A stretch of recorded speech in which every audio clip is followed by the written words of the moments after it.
நபிசுல்லாஹு சொன்னாங்க, கஃபா bill மர்இ கதிபன் an யுஹத்திஸ பிகுல்லி மா சமிஅ.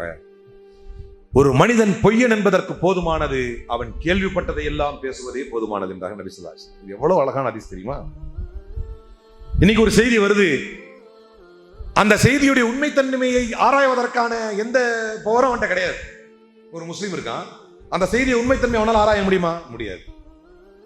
இந்த வழக்கே வச்சுக்கோங்களேன், இந்த பெண்ணுக்கு இந்த தீர்ப்பு வந்துச்சு, அது என்ன நடந்துச்சு அப்படின்னு ஆய்வு செய்யற அதிகாரம் நம்மகிட்ட இருக்கா? இல்ல. அட்லீஸ்ட் எதையாவது ஒரு கூகுள்லயாவது போய் சர்ச் பண்ணி இந்த செய்தி என்னவா சொல்லுது, இது எந்தெந்த கோணங்கள்லாம் இந்த செய்தி ஏதாவது இவனுக்கு தெரியுமா? தெரியாது. ஆனால் நான் கேள்விப்பட்டவரை அந்த பெண் சிறையில் அடைக்கப்பட்டதற்கு பின்னால் நிறைய பாலியல் துன்புறுத்தலுக்கு உள்ளாக்கப்பட்டிருக்கிறார்.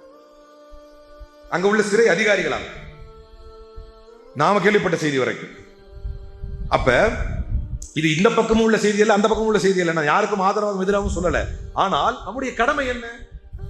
அப்போ ஒரு ஒழுக்கத்தின் மீது கட்டமைக்கப்பட்ட, மாண்புகள் மீது கட்டமைக்கப்பட்ட மார்க்கத்தில் பிறந்த முஸ்லிம்கள் இஷ்டமேனிக்கு தங்களுடைய கருத்தை தெரிவிப்பதை இஸ்லாம் ஏற்கவில்லை.